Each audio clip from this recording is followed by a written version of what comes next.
نشانی بتائی گئی. دوسری بڑی نشانی اللہ کے نبی صلی اللہ علیہ وسلم نے کیا فرمایا؟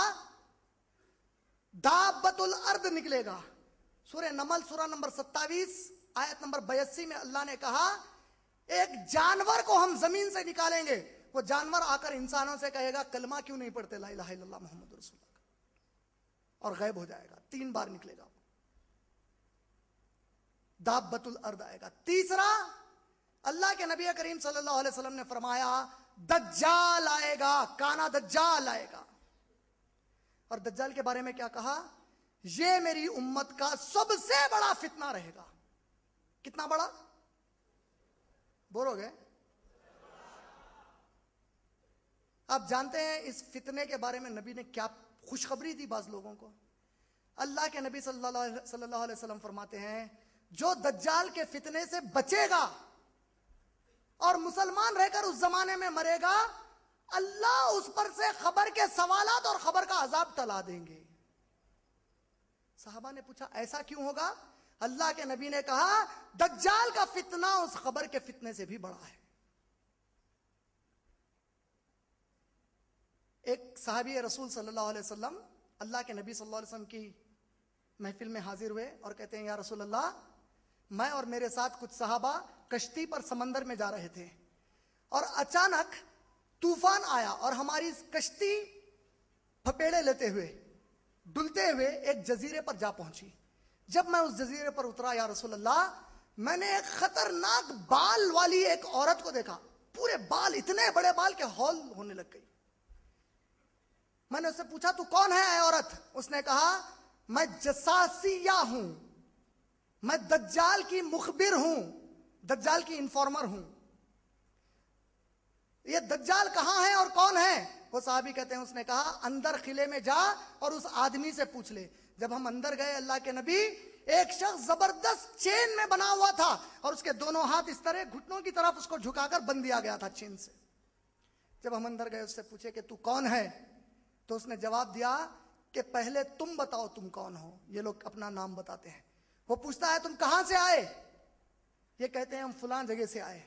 وہ کہتا ہے کیا وہ شام اور یمن کے علاقے کے کھجور کے درخت جو تھے اس پر کھجور لگ گئے کہ نہیں لگ گئے؟ کہا لگ گئے. اس نے کہا کہ بہت جلد وہ درخت سوکھ جائیں گے. پھر اس نے پوچھا کہ بحیرہ کا جو تالاب ہے اس میں پانی ہے کہ ختم ہو گیا؟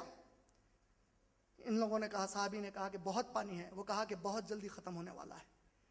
پھر اس نے پوچھا اچھا عربوں کے حالات بتاؤ. تو ان لوگوں نے کہا ہمارے پاس ایک شخص آئے ہیں جس کا نام محمد صلی اللہ علیہ وسلم ہے، وہ اللہ کے رسول ہیں کہتے ہیں، اور وہ ہمیں حکم دیتے ہیں اتباع اور اطاعت کی. ہم سب ان کی اطاعت اور اتباع کرتے ہیں.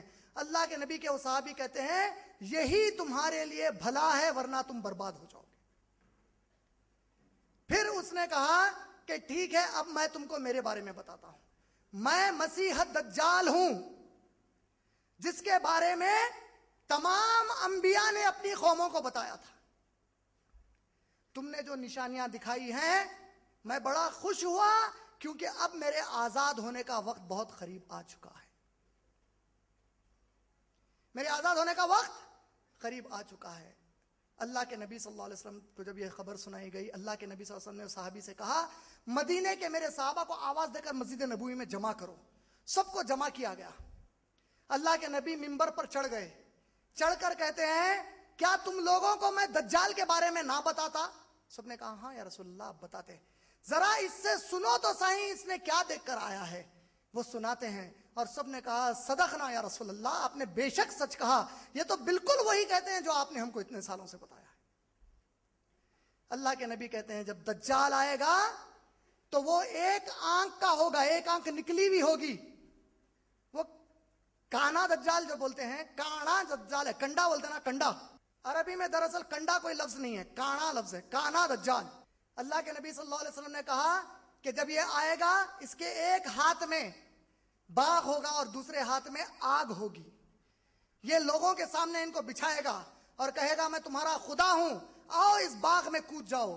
یاد رکھنا اس باغ کے پیچھے جہنم کی آگ ہے اللہ نے جو تیار کی ہے، اور اس کی آگ کے پیچھے جنت ہے جو اللہ نے تیار کی ہے. تم لوگ اس کی آگ میں کود جانا، اور جب وہ دکھے سورہ کہف کی شروع کی آیتیں پڑھ لینا.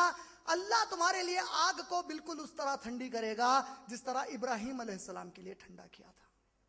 وہ ایک شخص کے پاس جائے گا اور کہے گا کہ میں اس کے 2 ٹکڑے کر دوں گا اسی وقت، اور جب اٹھاؤں گا تو یہ تب بھی میرے خدائی کا انکار کرے گا۔ وہ ایک شخص کو مارے گا، اس مسلمان کے 2 ٹکڑے ہو جائیں گے، وہ کہے گا اٹھ، اور وہ اللہ اسے اٹھ کھڑا کرے گا۔ جب وہ اٹھ کر کھڑا ہو جائے گا، وہ شخص کہے گا اب تو مجھے یقین ہو گیا تو کانا دجال ہے، اللہ میرا رب ہے۔ کانا دجال دوسروں کو کہے گا کیا میں غیب کی بات نہیں بتاتا تھا کہ جب اس کو اٹھاؤں گا تو یہ میرا انکار کرے گا۔ پھر اللہ کے رسول کریم صلی اللہ علیہ وسلم نے اس کے بعد فرمایا یہ ساری زمین پر فتنہ برپا کرے گا اور زمین کے کسی حصے کو نہیں چھوڑے گا۔ صحابہ نے پوچھا ہے اللہ کے نبی یہ کتنی تیز سفر کرے گا؟ کہا کہ ہوا کی مانند سفر کرے گا، روشنی کی مانند سفر کرے گا، لیکن مکے اور مدینے میں یہ داخل نہیں ہو سکے گا، کیونکہ میرے مکے اور مدینے کے شہروں کے ہر پہاڑ پر اللہ فرشتوں کو ٹھہرائے گا جو تلواریں لے کر اس کا انتظار کریں گے اور ان سے ڈر کر اس میں داخل نہیں ہوگا۔ دجال اور حیض کی بیماری، پلیگ، طاعون کی بیماری اور دجال میرے شہر میں کبھی داخل نہیں ہوں گے۔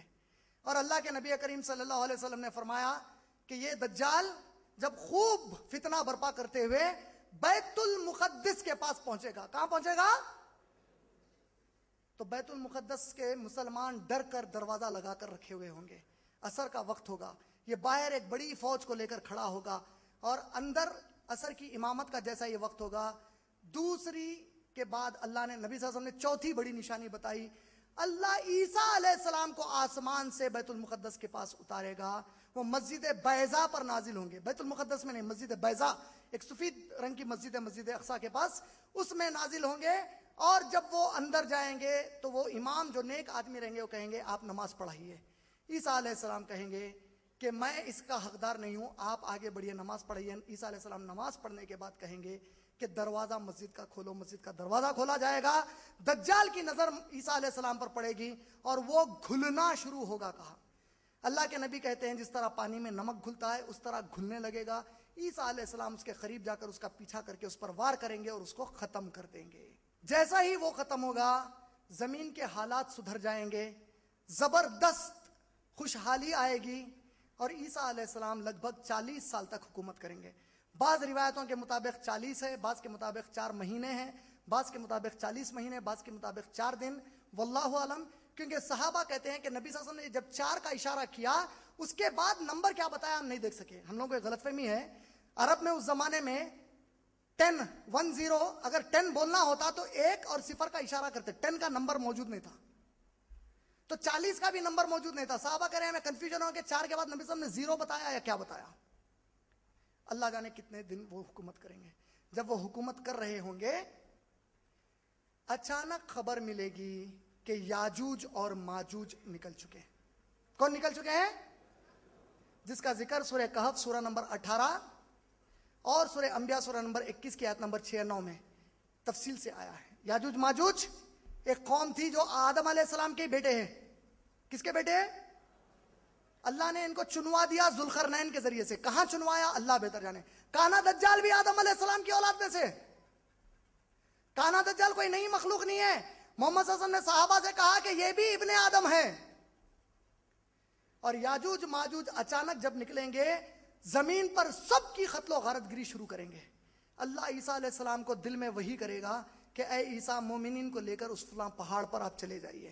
عیسیٰ علیہ السلام وہاں چلے جائیں گے، وہاں وہ لوگ قید ہو جائیں گے، زمین پر جتنی مخلوق ہے یاجوج ماجوج ان سب کو ختم کر دیں گے۔ اور اس کے بعد اللہ کے نبی صلی اللہ علیہ وسلم فرماتے ہیں کہ یاجوج ماجوج اتنی ناشوں کو دیکھیں گے انسانوں کی کہ کوئی انسان نہیں بچے گا۔ پھر یہ کہیں گے کہ انسان ختم ہو گیا۔ اب دیکھتے ہیں کہ ہوا میں ہم تیر مار کر کوئی انسان جاندار کو مار سکتے ہیں، وہ ہوا میں تیر ماریں گے، اللہ ان کی تیر کو خون کے ساتھ واپس کرے گا، وہ اور فخر میں آئیں گے۔ اور ادھر عیسیٰ علیہ السلام اور ان کے نیک ایمان والے ساتھی دعا کریں گے اللہ سے کہ اللہ ان کو ہم سے نجات دلا، ہم کو ان سے نجات دلا۔ اللہ کہتا ہے اونٹ کے گردن پر جو کیڑا بیٹھتا ہے، ہر یاجوج ماجوج کے فرق پر وہ کیڑا گردن میں بٹھایا جائے گا اور ان کی موت آ جائے گی۔ کچھ دن گزریں گے، اللہ جانے کتنے دن، پھر ایک شخص عیسیٰ علیہ السلام کا ساتھی اس وقت کا وہ کہے گا کہ میں ذرا باہر دیکھ کر آتا ہوں کیا حال ہے۔ جب وہ باہر آ کر دیکھے گا تو ناشوں کی انبار پڑی ہوئی رہے گی اور بڑی بدبو رہے گی۔ وہ خوش ہوتا ہوا لوٹے گا کہ اللہ نے یاجوج ماجوج کو ختم کر دیا۔ اللہ کے نبی کہتے ہیں اللہ سے عیسیٰ علیہ السلام دعا کریں گے، ایک زبردست بارش ہوگی، ان گندگیوں کو اڑا لے جائے گی، گندی بو ختم کرے گی، زمین برکتیں اگلے گی، آسمان سے چڑیا آئیں گے اور ان کو اٹھا کر اللہ جہاں چاہے گا ان کی میتوں کو پھینک دیں گے، اور زمین خوب اناج اور خوب فصل اگلے گی۔ کتنا؟ ایک تربوز سارا محلہ کھائے گا۔ 1000 دینار اگر لے کر نکلو گے، 100 دینار لے کر نکلو گے تو کوئی انہیں بھیک میں لینے والا، خیرات میں لینے والا نہیں ملے گا، سب پیسے والے ہو جائیں گے۔ اس زمانے میں ایک سجدہ اللہ کا 1000 دینار سے بہتر ہوگا۔ لیکن پھر انسان خوشحالی کے بعد برائی کی طرف آتا چلا جائے گا۔ یاجوج ماجوج کے جیسا ہی گزر جائیں گے یاجوج ماجوج، پھر برائی کی طرف آنا شروع ہوگا اور خوب گناہ شروع کرے گا، یہاں تک کہ اللہ کے نبی نے اگلی نشانی بتائی کہ زمین کے ایسٹ میں، مشرق میں، اللہ زمین کو حکم دے گا کہ کھل اور اپنے اوپر کی ہر چیز کو اندر لے لے۔ بڑا زلزلہ آئے گا اور اپنی ہر چیز کو اندر لے لے گا۔ پھر اللہ کے نبی کہتے ہیں حکم ہوگا مغرب کی طرف کی زمین کو، ویسٹ کی، کھل اور ہر چیز کو اندر لے لے، وہ اندر لے لے گی۔ اور عرب علاقے کی زمین کو تیسرا حکم دیا جائے گا۔ یہ 3 بڑی نشانیاں ہیں، کھل اور ہر چیز کو اندر لے لے، سوائے کعبے کے اور مدینے کے سب اندر ہو جائیں گے۔ اور اللہ کے نبی کی ایک حدیث سے تعجب کی بات ہے، بڑے تعجب کی بات ہے۔ نبی صلی اللہ علیہ وسلم فرماتے ہیں مسلمان جب بیت المقدس کی تعمیر کے پیچھے لگ جائیں گے، اسے بسانے لگ جائیں گے، میرے مدینے کا شہر برباد ہو جائے گا اس کی وجہ سے۔ میرے مدینے میں جانور داخل ہو جائیں گے، چرند اور پرند داخل ہو جائیں گے، لوگ بیت المقدس کے پیچھے لگے ہوئے رہیں گے۔ اور کئی سال گزرنے کے بعد جب اللہ چاہے گا، ایک عرب قبیلے سے ایک چرواہا مدینے میں واپس جائے گا، وہ دوبارہ مدینے کو آباد کرے گا۔ یہ کب کی نشانی ہے؟ اللہ بہتر جانے اس بات کو۔ آخری بڑی نشانی جو نبی نے بتائی وہ یہ ہے کہ اتنے گناہگار اس زمین پر ہو جائیں گے، جو بھی کلمہ پڑھنے والا رہے گا، ایک ٹھنڈی ہوا آئے گی اس کے بغل میں، اس کو چھو کر اللہ اس کو موت دے دے گا، وہ ختم ہو جائے گا۔ صرف گنہگار ہی گنہگار رہیں گے، یہاں تک کہ اللہ کہنے والا کوئی باقی نہیں رہے گا۔ جب یہ معاملہ ہوگا، ایک بڑی آگ لگے گی، تمام انسانوں کو زمانے کے جمع کر کے میدان محشر میں ٹھہرائے گی۔ کہاں؟ وہاں ٹھہرانا شروع کر دے گی۔ اور یہ جب وقت آئے گا تو ایک حبشی، ایتھوپیا کا رہنے والا، میرے اللہ کے گھر کعبۃ اللہ کو ڈھائے گا، کعبے کو گرائے گا۔ جیسے ہی کعبہ گرے گا، پہلا سور پھونکا جائے گا۔ کتنے سور پھونکے جائیں گے؟ سور کے بارے میں کچھ بتا دوں پہلے۔ اللہ کے نبی کریم صلی اللہ علیہ وسلم جب معراج سے واپس آئے تو صحابہ کو کہتے ہیں، اے صحابہ، کیا تم جانتے ہو میں کیا دیکھ کر لوٹا ہوں؟ صحابہ نے کہا اللہ اور اس کے رسول صلی اللہ علیہ وسلم بہتر جانتے ہیں۔ آپ نے کہا اے صحابہ، میں نے دیکھا کہ اسرافیل اپنے منہ میں سور کو لیے سانس کھینچ کر عرش پر نظر لگائے بیٹھے ہیں، پلک بھی نہیں مارتے، ڈر کے مارے کہ کہیں پلک مارنے کی دیر میں اللہ کا حکم نہ آ جائے اور سور پھونکنے کا حکم ٹل نہ جائے۔ وہ سانس اندر کھینچ چکے ہیں۔ اے صحابہ، جب اللہ نے پوری کائنات بنائی تو سور پیدا کیا، اور جس فرشتے کو یہ سور دیا، کیا تم لوگ جانتے ہو اس کا منہ کتنا بڑا ہے؟ جاننا چاہیں گے آپ لوگ؟ نبی صلی اللہ علیہ وسلم کہتے ہیں اسرافیل علیہ السلام کا منہ اللہ نے اتنا بڑا بنایا جتنا کہ یہ زمین اور آسمانوں کا پھیلاؤ ہے۔ منہ ہے اتنا بڑا خالی ان کا، ایک فرشتے کا، اور وہ سور پھونکیں گے۔ سورہ نمل سورہ نمبر 27 آیت نمبر 87 میں پہلے سور پھونکے جانے کا ذکر آیا۔ یوم ینفخ الصور، اور وہ دن جب کہ سور پھونکا جائے گا، فَفَزِعَ مَنْ فِي السَّمَاوَاتِ وَمَنْ فِي الْأَرْضِ، جو کچھ آسمان اور زمین میں ہے بڑی ہولناکی کی کیفیت میں آ جائے گی۔ ہیبت کھائیں گے، اس آواز کو سن کر پریشان ہو جائیں گے کہ کیا ہو رہا ہے۔ الا من شاء اللہ، سوائے اس کے جسے اللہ پریشان نہ کرنا چاہے۔ اللہ ہم کو ان میں سے بنا دے جسے پریشان نہ کرے، اگر ہم اس وقت زندہ ہوں تو۔ یہ پہلا سور ہے۔ اس کی ہولناکی کیا ہے بولے نبی صلی اللہ علیہ وسلم؟ جب یہ سور پھونکا جائے گا، پہاڑ روئی کے اور گرد کی طرح اڑنے لگیں گے ہواؤں میں۔ پہاڑ روئی کی طرح اور گرد کی طرح ہواؤں میں اڑیں گے۔ تارے بکھیر کر آسمان کو پھاڑا جائے گا۔ نیچے سے دیکھنے والا جب آسمان کو دیکھے گا، ابلتا ہوا تیل نظر آئے گا سروں کے اوپر اس کو۔ سورج اور چاند کو بجھا دیا جائے گا۔ اس کے پہلے کہ میں آگے بڑھوں، ایک موت کی جو بڑی نشانی، دوسری سب سے بڑی نشانی ہے، وہ سورج کا مغرب سے مشرق کی طرف نکلنا ہے۔ اللہ کے نبی اکرم صلی اللہ علیہ وسلم نے فرمایا کہ سورج روز مشرق سے، sun rises from the east and sets in the west, مشرق سے نکلتا ہے، مغرب میں غروب ہوتا ہے۔ اور جب یہ مشرق سے نکل کر پوری بلندی کو پہنچتا ہے، اللہ کے نبی کہتے ہیں وہ عرش کے نیچے سجدہ کرتا ہے اللہ کو، کہتا ہے اے اللہ اب میں ڈوب رہا ہوں، کیا ڈوب جاؤں؟ اللہ کہتا ہے ڈوب جا۔ جب وہ ادھر ڈوبتا ہے پھر سجدہ کرتا ہے عرش کے نیچے، کہتا ہے اے اللہ کیا اس طرف مشرق سے نکل جاؤں؟ اللہ کہتا ہے نکل۔ ایک دن حسب معمول سورج اس طرح ہی ڈوبے گا، سجدہ کرے گا، اجازت مانگے گا، اللہ کا جواب نہیں آئے گا۔ سورج پریشان ہوگا، رات بڑھ جائے گی، پھر وہ پوچھے گا سجدہ کر کے، اللہ کہے گا جس طرف سے آیا ہے اب اس طرف سے نکل، یعنی مغرب سے واپس نکل۔ انسان ہولناکی میں آ جائے گا۔ ساری انسانیت، نبی صلی اللہ علیہ وسلم نے فرمایا کہ یہ پہلی یا دوسری ہو سکتی ہے۔ پہلی دھواں بولا تھا نا، نبی صلی اللہ علیہ وسلم نے فرمایا اللہ بہتر جانے پہلے دھواں آئے گا، یہ مسئلہ پیش آئے گا۔ لیکن آپ جانتے ہیں یہ مسئلہ کتنا سخت ہے سورج کا؟ کسی کو پتا ہے اس کے بارے میں؟ نبی نے کہا جب یہ ہوگا توبہ کے دروازے بند کر دیے جائیں گے، یعنی اس کے بعد سے باقی کی نشانیاں پورا ہونے تک انسان توبہ کرے گا، توبہ قبول نہیں ہوگی اللہ کے پاس۔ یہ پہلی یا دوسری نشانی ہے۔ اب اس کے اوپر پہلے سور کے بعد کے حالات اچھل ہو جائے گا، اور یہ سور لگاتار چلتا رہے گا جب تک اللہ چاہے گا۔ پھر اللہ نے سورہ زمر کی آیت نمبر 68 میں کہا، 39 سورہ نمبر آیت نمبر 68 میں کیا کہا؟ وَنُفِخَ فِي الصُّورِ، اور جب سور پھونکا جائے گا، یہ دوسرا سور ہے، اللہ جانے کتنا وقت ہے دو سور کے بیچ میں۔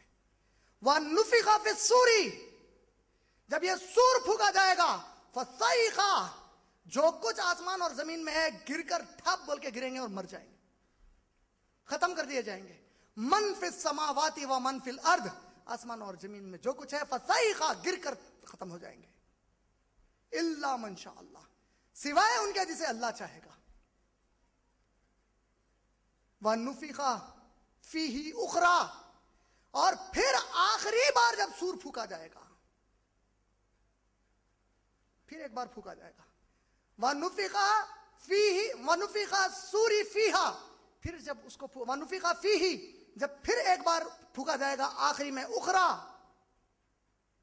تو تمام انسان ٹھہر جائیں گے، ینظرون، اور ہولناکی سے اب نظارہ کرنا شروع کریں گے۔ کیسے کریں گے؟ دوسرے سے تیسرے سور کے بیچ میں کیا ہونے والا ہے پتا ہے آپ کو؟ اللہ کے نبی کہتے ہیں جب دوسرے سور کے بعد سب ختم ہو جائیں گے، کوئی نہیں بچے گا، اللہ آواز دے گا کائنات میں کون ہے سوائے میرے جو زندہ ہے؟ ملک الموت کہیں گے اے اللہ، جبرائیل، میکائیل، اسرافیل، تیرے عرش کو تھامے ہوئے فرشتے جہنم اور جنت بچے ہوئے ہیں۔ اللہ کہے گا ملک الموت ان سب کو موت دو۔ اللہ کا عرش، اللہ زبان دے گا، وہ کہے گا اے اللہ کیا میکائیل اور جبرائیل کو بھی موت آئے گی؟ اللہ کہیں گے خاموش بیٹھ، آج صرف وہی بچے گا جس نے پیدا کیا اور جو خود پیدا نہیں ہوا ہے، سب کو موت آئے گی۔ پھر اللہ کہے گا اور کون بچا ہے اے اسرافیل، اے ملک الموت؟ وہ کہیں گے اے اللہ تیری ذات جو کبھی موت نہیں آ سکتی تجھے، وہ اور میں بچا ہوں۔ اللہ کہے گا اے ملک الموت خود کو موت دو۔ ملک الموت جیسے ہی مریں گے، موت کو بھی اللہ فنا کر دے گا، ختم کر دی جائے گی۔ جیسے ہی یہ ہوگا اللہ قرآن میں کہتا ہے، سورہ غافر سورہ نمبر 40 کی آیت نمبر 16 میں اللہ کہتا ہے، اللہ کائنات میں آواز لگا کر سوال کرے گا، لمن الملک اليوم، آج کے دن کس کی بادشاہی ہے کائنات میں؟ لمن الملک اليوم، آج کوئی ہے میرے سوا جو بادشاہ بچا ہوا ہے؟ لمن الملک اليوم، کوئی ہے جو میرے سوا آج بچا ہوا ہے؟ کوئی جواب نہیں آئے گا۔ اللہ کے نبی کہتے ہیں اللہ جانے کتنے سال رہے گا وہ سوال کا وقت۔ خود اللہ جواب دے کر کہے گا، وَلِلَّهِ وَاحِدَ الْقَهَّارِ، آج اکیلا میں بچا ہوا ہوں اور سب فنا ہو چکے۔ یہ کب کب ہوں گا معلوم ہے؟ دوسرے سے تیسرے کے بیچ میں ہوں گا۔ سور دوسرا پھونکے گیا سب ختم، ابھی تیسرا نہیں پھونکے گیا، اس سے پہلے ہو رہا ہے یہ سب۔ اس کے بعد جب 3 بار سوال ہو کر جواب دے گا اللہ، نبی کہتے ہیں یہ پوری کائنات، صحابی کہتے ہیں اللہ کے نبی ممبر پر چڑھ کر جب یہ بتا رہے تھے ممبر نبی کا ہل رہا تھا۔ یہ پوری کائنات اللہ اس کو لپیٹ دے گا، کہا نبی نے، جس طرح کتاب کو، اسکرول کو، بادشاہ کے اسکرول کو لپٹتے ہیں نا، لپیٹ دے گا تمام آسمانوں کو اور اپنے ہاتھ میں زمین کو پکڑ لے گا، اسے کھولے گا، پھر سے پھیلائے گا، پھر لپیٹے گا، پھر پھیلائے گا، پھر لپیٹے گا، 3 بار کرے گا۔ جب تیسری بار وہ پھیلائے گا، اللہ کے نبی نے کہا یہ زمین اور آسمان ایک نئے طریقے کے ہو جائیں گے، اس زمین پر کوئی اونچی نیچی چیز نہیں، چٹیل میدان بن جائیں گے۔ اور اس کے بعد اللہ عرش کو حکم دے گا کہ اس زمین پر پانی برسا، 40 دن پانی برسے گا، 12 فیٹ اونچائی پر پانی آئے گا۔ اب حکم ہوگا تیسرے سور کو پھونکنے کا۔ جب تیسرا سور پھونکا جائے گا، ہر جاندار اس زمین پر کھڑی ہو جائے گی اٹھ کر۔ سمجھ میں آیا؟ نہ کوئی بابا ہے، نہ کوئی بابا کا دامن ہے، سب ننگے خبر میں پڑے ہوئے۔ جب اٹھیں گے اچانک دیکھیں گے کہ زمین روشن ہو چکی ہے۔ نیک لوگ ایک دوسرے کو پوچھیں گے کیا اللہ زمین پر اتر رہا ہے؟ کہا جائے گا پہلے آسمانوں کے فرشتے وغیرہ اتارے جا رہے ہیں اور پھر اللہ اترے گا اب اس کے بعد۔ اللہ اکبر۔ جب یہ وقت آئے گا سب کھڑے کر دیے جائیں گے تو یہ حالت ہوگی، نبی نے کہا کہ انسان اپنے پسینے میں ڈوبتا ہوا جائے گا، بعض کو ٹھوڈی تک، بعض کو گلے تک، بعض کو کانوں تک، اور چیخ مار رہا ہوگا کہ کوئی ہے جو آج اللہ کو سفارش کرے کہ ہمارا حساب کتاب شروع کر دے، ہم برداشت نہیں کر سکتے اس تکلیف کو۔ کوئی بابا، کوئی پیر، نہ کوئی منگل، نہ کوئی چار شمبا۔ لوگ کہیں گے ہمارے باپ آدم علیہ السلام کے پاس جائیں گے، آدم علیہ السلام کہیں گے کہ میں اس قابل نہیں کہ آج اتنی بڑی سفارش کروں۔ لوگ نوح علیہ السلام کے پاس آئیں گے، لوگ نوح علیہ السلام کہیں گے میں اتنی بڑی سفارش نہیں کر سکتا۔ لوگ ابراہیم علیہ السلام کے پاس جائیں گے، وہ کہیں گے میں نہیں کر سکتا۔ لوگ موسیٰ علیہ السلام کن جائیں گے، پھر عیسیٰ علیہ السلام کے پاس جائیں گے، عیسیٰ علیہ السلام مشورہ دیں گے کہ تم لوگ محمد صلی اللہ علیہ وسلم کے پاس جاؤ۔ جب وہ نبی صلی اللہ علیہ وسلم کے پاس آئیں گے، اللہ کے نبی کہتے ہیں میں عرش کے نیچے اللہ کے ایک مقام پر سجدے میں گر جاؤں گا، اور اس وقت اللہ میرے دل میں اللہ کے کچھ ایسے نام ڈالے گا جس کا وسیلہ لے کر میں اللہ کو دعا شروع کروں گا۔ اللہ کے پاس سے ایک فرشتہ آئے گا، میرے ہاتھ کو پکڑ کر اٹھائے گا، پوچھے گا اے محمد صلی اللہ علیہ وسلم، اللہ کہتا ہے آج آپ کیا مانگنا چاہتے ہیں مانگیے۔ اللہ کے نبی کہیں گے میں میرے رب کو وہ وعدہ یاد دلانا چاہتا ہوں جو میرے رب نے مجھ سے کیا تھا کہ ایک تیری دعا میں ضرور تیرے حق میں قبول کروں گا، میں نے وہ دعا زمین پر نہیں کی، آج میں وہ دعا مانگنا چاہتا ہوں کہ اے اللہ یہ انسانوں کا حساب کتاب شروع کر۔ اللہ کی آواز آئے گی کہ اے نبی آج آپ کا رب آپ کو مطمئن کرے گا، ان کا حساب کتاب شروع کرتا ہوں۔ اور اللہ کے فرشتے اللہ کا عرش لے کر نیچے آئیں گے اور اللہ ان کے ساتھ نیچے آئے گا۔ جو اللہ کے نہیں ماننے والے تھے وہ جہنم میں پھینک دیے جائیں گے۔ جہنم چیخ مار رہی ہوگی میں بھوکی ہوں مجھے اور دو، میں بھوکی ہوں مجھے اور دو، وہ پھینک دیے جائیں گے۔ مسلمان اور منافق کھڑے کر دیے جائیں گے۔ اللہ تعالیٰ کے نبی کہتے ہیں اللہ الگ جیسے اللہ چاہے گا اس طریقے سے اللہ ان کے سامنے آئے گا، کہے گا کہ جاؤ تم لوگ بھی ان کے ساتھ جو دوسرے خداؤں کو مانتے تھے۔ یہ کہیں گے کہ نہیں، ہم اللہ کے ماننے والے تھے۔ پھر کچھ دیر کے بعد اللہ پھر آئے گا 3 بار کے بعد اللہ ان کو جب ظاہر ہوگا تو منافقین کی پیٹھ بھینس کی سینگ کی طرح کڑک کر دی جائے گی اور وہ اندھے کر دیے جائیں گے، کیونکہ وہ اپنے ایمان کے جھوٹے دعوے کرتے تھے اور زمین پر 5 وقت کی نماز نہیں پڑھتے تھے۔ سمجھے 5 وقت کی نماز نہیں پڑھنے کا نتیجہ؟ اور اس کے بعد اللہ ان کو بغیر دیکھے کہے گا ان کو جہنم میں پھینکو، وہ پورے جہنم میں پھینکے جائیں گے۔ بچ گئے کون؟ ایمان والے بچ گئے، مسلمان، ایمان والے مسلمان بچ گئے۔ کون سے؟ اچھا آپ لوگوں کو بتاؤں، سب سے پہلی بات ایمان والے مسلمانوں سے اللہ کیا کرنا چاہے گا؟ آپ لوگ سننا چاہ رہے ہیں کہ سب سے پہلی بات اللہ ایمان والے مسلمانوں سے کیا کرنا چاہے گا؟ پکا؟ یہی سوال نبی نے صحابہ کو کیا ہے، صحابہ اگر تم چاہتے ہو کہ جانو اللہ کیا پوچھے گا سب سے پہلے ایمان والوں کو، اگر تمہارے دل میں ایسی خواہش ہے تو کیا میں بتاؤں؟ صحابہ نے کہا اللہ کے نبی جلدی بتائیے۔ اللہ کہے گا ایمان والوں سے، اے میرے ایمان والے بندو، اے میرے ایمان والے بندو اور بندیوں، وہ کون سی چیز تھی جس کی وجہ سے تم لوگ میرے سے ملنا چاہتے تھے جلد سے جلد؟ بندے کہیں گے اے اللہ تاکہ تو ہمیں معاف کرے، ہم پر رحم کر اور ہم سے راضی ہو جا۔ بندے کیا کہیں گے؟ اے اللہ تاکہ تو ہماری مغفرت کر، ہم پر رحم کر اور ہم سے راضی ہو جا۔ اللہ کہے گا یہ تو بڑی چھوٹی چیزیں تم نے مانگی، جاؤ یہ تینوں بھی چیزیں تم کو عطا کی گئی۔ اللہ ہم کو ان میں بنا دے۔ ابھی حساب کتاب شروع نہیں ہوا۔ اس کے بعد اللہ کے نبی کہتے ہیں اللہ میدان محشر پر سے، جہنم کے اوپر سے جنت کی طرف ایک پل بچھائے گا جو بال سے باریک تلوار سے تیز ہوگا۔ سورج ختم، چاند ختم، روشنی ختم، سب ختم، اندھیرا دھوپ۔ اب ان سے کہا جائے گا یہ ایمان والوں سے گزریے اس پہ سے۔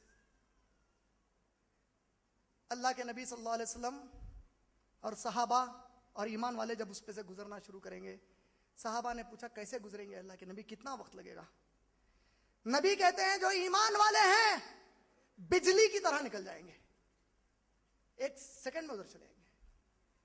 جو ذرا کم ایمان والے ہیں تھوڑے ٹھوکرا لگیں گے، بولے لوہے کے، اس کے حدیث ہے، تھوڑے ٹھوکر کھائیں گے، تھوڑے زخم آئیں گے، تھوڑے کھروچے لگیں گے، پھر بھی پہنچیں گے۔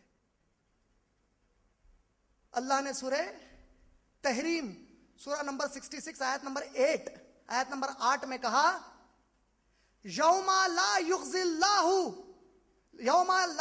اللہ النبی، اور وہ دن اللہ اپنے نبی کو مایوس نہیں کرے گا، والذین آمنوا معہ، اور نہ ان لوگوں کو مایوس کرے گا جو میرے نبی کے ساتھ ایمان لائے تھے، نبی کے طریقے سے ایمان لائے تھے، بابا کے طریقے سے، پیر کے، امام کے طریقے سے نہیں، نبی کے طریقے سے جو ایمان لائے تھے۔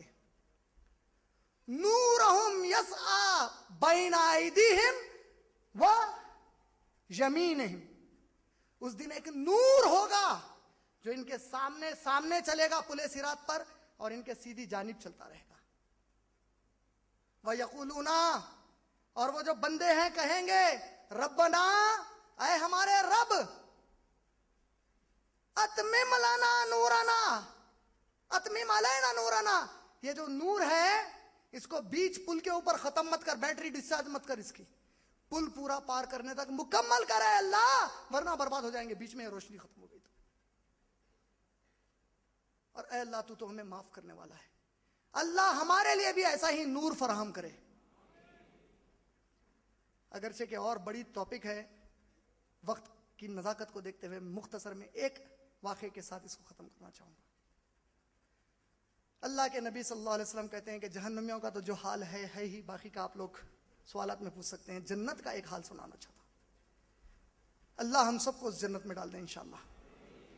اللہ کے نبی کہتے ہیں، ایک مشہور روایت ہے، جب تمام جنتیوں کو جنت میں داخل کر دیا جائے گا، پہلی چیز جنت میں جو ہوگی، اللہ کی طرف سے تمام جنتیوں کو ایک دسترخوان پر دعوت دی جائے گی۔ اور اللہ کی جانب سے جنت کی مچھی کا جگر کھانے کے لیے دیا جائے گا. تمام جنتی کھا رہے ہوں گے خوب لطف لے کر اللہ کا شکر بیان کرتے ہوئے, ذکر کرتے ہوئے. اور جب کھانا ختم ہو جائے گا اللہ کہے گا اے داؤد علیہ السلام, جو تورات میں نے تجھ کو دی تھی ذرا اس کی قرات تو پڑھ. داؤد علیہ السلام تورات کی قرات شروع کریں گے. اللہ کے نبی کہتے ہیں کہ غشی کی کیفیت, خوشی کی کیفیت, جھومنے کی کیفیت جنت میں طاری ہو جائے گی, اتنی زبردست آواز میں پڑھیں گے. پھر اللہ کہے گا اے موسیٰ, جو تورات ہم نے آپ کو دی تھی ذرا اس کی قرات کریے. پھر موسیٰ علیہ السلام تورات کے کچھ حصوں کی قرات کریں گے. جب وہ قرات کے اوپر بھی زبردست کیفیت طاری ہوگی, اس کے بعد اللہ کہے گا اے محمد صلی اللہ علیہ وسلم, جو سب سے افضل کلام ہم نے آپ کو دیا قرآن کریم, اس کی ذرا آپ قرات پڑھیے. اور نبی قرآن کی قرات شروع کریں گے. سب سے پیاری کیفیت طاری ہو جائے گی, عجیب و غریب کیفیت جنتیوں پر طاری ہو جائے گی اور جنت میں طاری ہوگی. اللہ پوچھے گا کیا تم لوگ سب مطمئن ہو؟ کیا کہیں گے آپ لوگ؟ ہاں اللہ, اتنی پیاری قرات کے بعد اب کون مطمئن نہیں رہے گا؟ ہم مطمئن ہیں اللہ. اللہ کہے گا اس افضل قرآن کی قرات جس کا قرآن ہے اب اس سے سنو. اور اللہ اس قرآن کی قرات پڑھے گا. اس کے بعد انشاءاللہ جب اللہ قرآن کی قرات ختم کرے گا, امتیوں کو نبی کی آواز دے کر کہے گا تم میں سے جس کو جتنی زیادہ قرآن یاد ہے پڑھتے جاؤ, جنت کا اونچا مقام لیتے جاؤ. میں اپنی تقریر کو اس آیت سے ختم کرنا چاہتا ہوں جس سے میں نے شروعات کی. سورہ انبیاء سورہ نمبر 21 آیت نمبر 1. اللہ تعالیٰ کہتے ہیں اعوذ باللہ من الشیطان الرجیم, اقترب للناس, قریب آ چکا ہے انسانوں کے لیے. کیا قریب آ چکا ہے؟ اقترب للناس حسابہم, ان کے حساب اور کتاب اللہ کو دینے کا وقت قریب آ چکا ہے. وہم, لیکن یہ سب ہیں کہ غفلت معرضون, غفلت میں بھی پڑے ہوئے ہیں اور قرآن کے احکامات اور فیصلوں کا انکار کر کے اس دنیا میں کہیں اور پھر رہے ہیں. وآخر دعوانا ان الحمدللہ رب العالمین.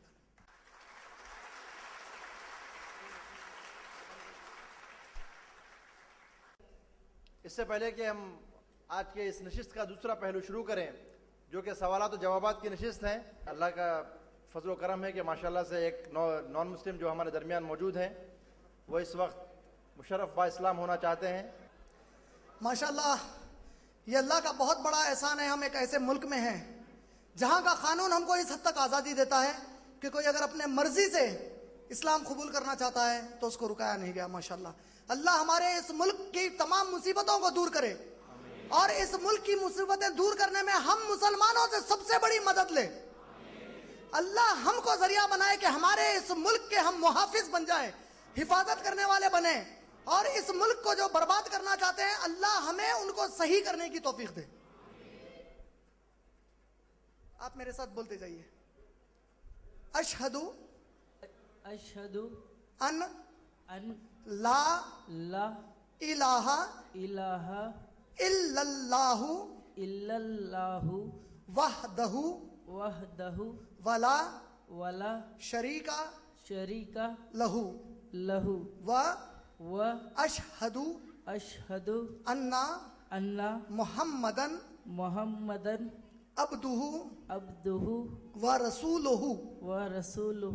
اس کا معنی ہے میں دل سے مانتا ہوں کہ اللہ کے سوا کوئی بھی بھگوان نہیں ہے, گاڈ نہیں ہے,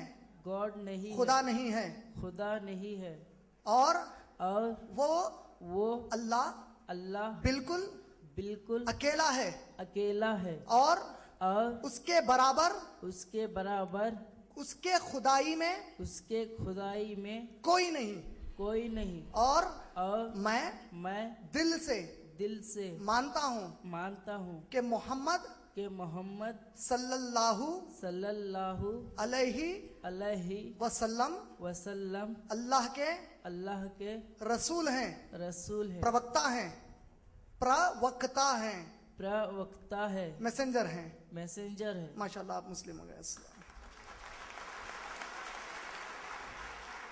آج کی ہماری جو اگلی نشست ہے وہ ہے سوالات و جوابات کی نشست۔ یہاں پر اس ہال میں، اس آڈیٹوریم میں 2 مائکس لگائے گئے ہیں، ایک بالکل میرے سامنے، ایک اس کے پیچھے، اور ایک مائک وہاں پر بہنوں کے لیے لگایا گیا ہے۔ پہلا سوال بھائیوں کی جانب سے لیا جائے گا سامنے کے مائک سے، دوسرا سوال بہنوں کی جانب سے لیا جائے گا، تیسرا سوال بھائیوں کی جانب سے لیا جائے گا پچھلے مائک سے، چوتھا سوال بہنوں کی جانب سے لیا جائے گا۔ اسی ترتیب میں ہم اس کو کمپلیٹ کریں گے، اور سوال کرنے والے کو چاہیے کہ وہ اپنا نام اور پیشہ بتائے، خاص طور پہ بھائیوں کے لیے، اور بہنوں کو چاہیے کہ وہ صرف اپنا پیشہ بتائیں تاکہ مقرر کو اس سوال کا جواب دینے میں آسانی ہو۔ سوال مختصر ہو نہ کہ تقریر، اور سوال عنوان کے تحت ہو۔ جیسا کہ آپ سب جانتے ہیں آج کا ہمارا عنوان تھا موت سے محشر تک، تو میں بھائیوں اور بہنوں سے گزارش کرتا ہوں کہ علمی سوالات کریں نہ کہ مسئلے مسائل کے۔ تو آئیے آج کا پہلا سوال بھائیوں کی جانب سے لیا جاتا ہے، یہاں پر بالکل میرے سامنے والے مائک سے۔ السلام علیکم ورحمۃ اللہ وبرکاتہ۔ میرا نام شیخ اعظم الطف ہے، میں اسپیئر پارٹس کی دکان میں کام کرتا ہوں۔ میرا سوال یہ ہے کہ حضور صلی اللہ علیہ وسلم نے اللہ کا دیدار کیا ہے کیا؟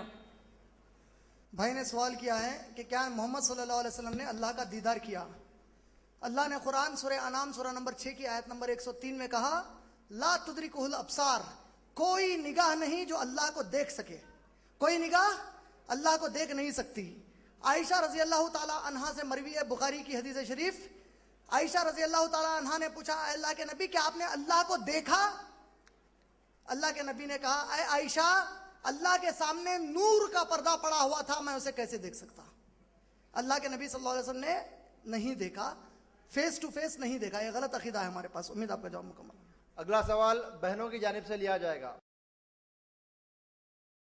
السلام علیکم، میں بی ٹیک گریجویشن کمپلیٹڈ ہے میرا سوال یہ ہے کہ اگر کسی شخص کی موت شراب نوشی یا سگریٹ نوشی یا کثرت سے تمباکو کے استعمال سے ہو، جیسے کہ خواتین پان میں کھاتی ہیں، تو کیا یہ خودکشی ہوگی؟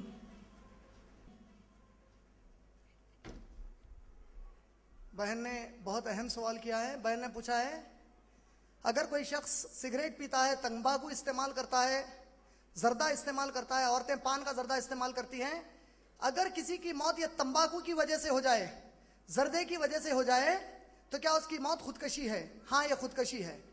اللہ نے سورہ نساء سورہ نمبر 4 کی آیت نمبر 29 میں کہا، 29 میں کہا تم لوگ اپنے ہاتھوں سے اپنے آپ کو ہلاک مت کرو۔ کئی لوگوں کو غلط فہمی ہے کہ زردہ، تمباکو، سگریٹ مکروہ ہے۔ اسلام میں کھانے اور پینے کی چیزوں میں کوئی چیز مکروہ نہیں ہے۔ کھانے اور پینے کی چیزوں میں صرف حلال یا حرام ہوں گے، مکروہ کوئی حدیث میں لفظ استعمال کھانے پینے کے لیے استعمال نہیں ہوا ہے۔ ایک مرتبہ میری ایک صاحب سے گفتگو ہو رہی تھی جو مجھ سے کہہ رہے تھے کہ سگریٹ مکروہ ہے۔ میں ادباً معافی چاہتا ہوں آپ لوگوں سے ایسی مثال دینے کے لیے، لیکن سمجھانے کے لیے دینا پڑتا ہے۔ میں نے ان سے پلٹا کے پوچھا اگر آپ کسی عالم سے پوچھیں جو فضلہ ہوتا ہے، فضلہ، ہم لوگ کھانے کے بعد فضلہ خارج کرتے ہیں نا، ارے جواب دو بھائی، فضلے کی بو سونگنا حلال ہے، حرام ہے یا مکروہ ہے؟ نہیں سمجھ میں آیا؟ نہیں سمجھ میں آیا؟ حلال نہیں ہو سکتی، حرام نہیں ہو سکتی، قرآن حدیث میں نہیں آیا، مکروہ بولتے اس کو۔ کئی کو کراہیت والی چیز ہے تو نہیں وہ خالی مکروہ ہے بلکہ روز جا کے سنگ لیتے بیٹھتے۔ سمجھ میں آیا؟ اگر سگریٹ مکروہ ہے تب بھی استعمال نہیں کرنا ہے، لیکن سگریٹ مکروہ نہیں، حرام ہے۔ اور سگریٹ کا سب سے بڑا نقصان کیا ہے جانتے ہیں؟ اگر آپ کے دھوئیں کی وجہ سے کوئی بازو والا شخص جو سگریٹ نہیں پیتا وہ مر گیا، قیامت میں آپ اس کے قتل کا جواب اللہ تعالیٰ کو دیں گے، اور اگر خود مر گئے تو خودکشی کی موت مر گئے۔ زردہ، تمباکو، یہ تمام وہی کیٹیگری میں آتے ہیں۔ اس کی وجہ سے موت ہوگی تو یہ خودکشی کی موت ہے۔ سلو پوائزن کھانا جائز ہے، ویسے یہ بھی سلو پوائزن ہے۔